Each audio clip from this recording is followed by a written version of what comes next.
Hey boys and girls, welcome to a super exciting, outrageous movie trailer commentary.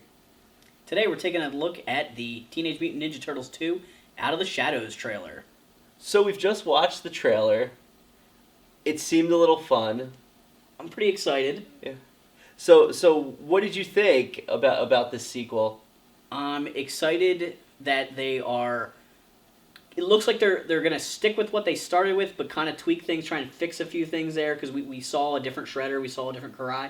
So I think they're going to try and, just take the fan suggestions and nudge it a little bit in the right direction, which I think is good. You don't want to start over, but, fix some of the mistakes.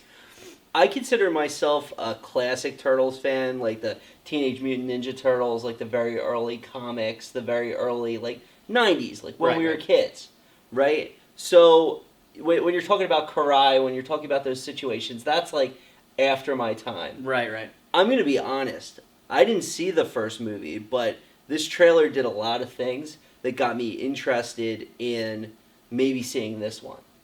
I really liked seeing the Foot Clan going from the paramilitary organization to being ninjas. Right. I really liked seeing Bebop and Rocksteady be Bebop and Rocksteady. We've been trying to get Bebop and Rocksteady in one of these movies since we were kids. I mean, that's who you wanted in Ninja Turtles 2, Secret of the Ooze. We got Tokar and Razor. They totally should have been Bebop and Rocksteady, but... Absolutely. I don't know why they felt the need to do that, but this is definitely something that they did fix. And I have a question. All right. Another thing that was good. When the Turtles want to get around the city, how do they get around the city?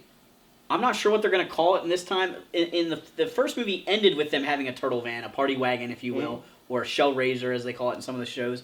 Now they've got a whole new one. So they had one in one scene of the last movie, and it looks like they're getting a whole new one for this one. But they've got a giant garbage truck that shoots sewer manhole cover lids out of it.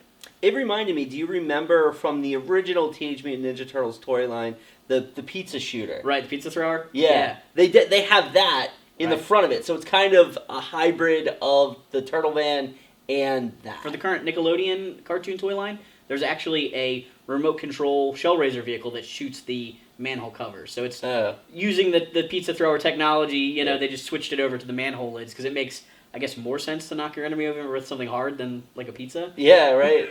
Yeah, I mean, that might be doing them a favor. If somebody wants to shoot us a pizza, we're right here. We're right here. Bring it on.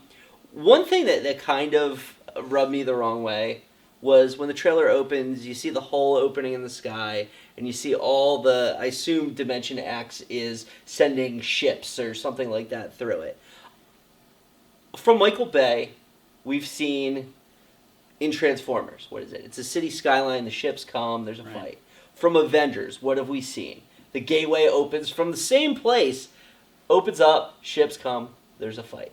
How many times are we going to have that kind of fight? It seems like we've been there and done that.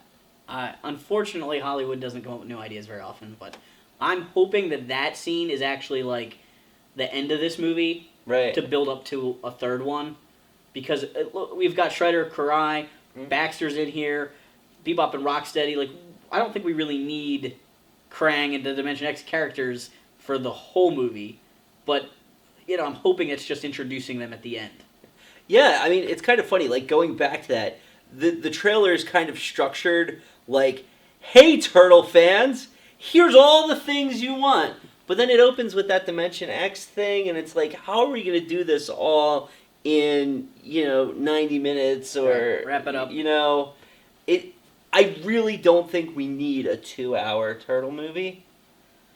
Well, at least this one's not going to have the backstory of the other one. So if they jump right into it, it should move very quickly. Hopefully, because we're not going to have to see Turtles mutating and learning karate and growing up and any of that other stuff. So this one may start with a big action piece, then have a little bit of plot development, and then end with another big action piece. So, it might work out pretty well. I have one last comment. I mean, we're seeing there's a lot of fan service. There's a lot of, what's her name? Megan Fox. There's a lot of Megan Fox. They got the midriff shot in the schoolgirl uniform. It's like, in the original Turtles, she was a professional reporter. She got herself in trouble, but it wasn't really about that. Right. I mean, like, does Michael Bay really have to throw in the sex appeal for a show really meant for kids and, like, tweens and young adults and things like that? I guess he just knows his audience is, young teenagers, and hey, they want action and they want, good-looking girls, but yeah. I know Don't we all? Right? I know what you're going at, and I kind of agree, but I think that's sort of his formula. Whether you love or hate the Transformers movies, they make money. Right. So he's kind of doing the same thing here. What'd you think of Casey Jones? I'm having a hard time not seeing Arrow when I see him. Right. I think he's very charismatic. Yeah. But he looks a little too clean cut, maybe. Yeah, that's what I thought. He looked like a real pretty boy, and I'm like, Casey Jones is supposed to be from the streets, right? But I think he'll do a good job. I mean, I've seen some of Arrow, and he's a good actor. So I'm hoping that it's just that one shot of him taking off the mask that's a little too like pretty boyish. I hope we see a little more attitude from him throughout the movie. Yeah, exactly. I do like what Mikey says. He's like, "Yo, so you guys an item? What's going on?" Yeah. So, I mean, I think you could tell from the way we were talking, we really enjoyed the trailer. It was something cool to look at. I'm probably going to see the movie, even though I wasn't down with the 2014 release. And I'm probably going to buy all the toys. Yeah, why not? And you'll probably see a lot of that on Super Exciting Outrageous Toy Review. So thanks for checking in today. Make sure you hit the like and subscribe button. And we'll be back with more of this, more toys, and more great stuff. Thanks a lot.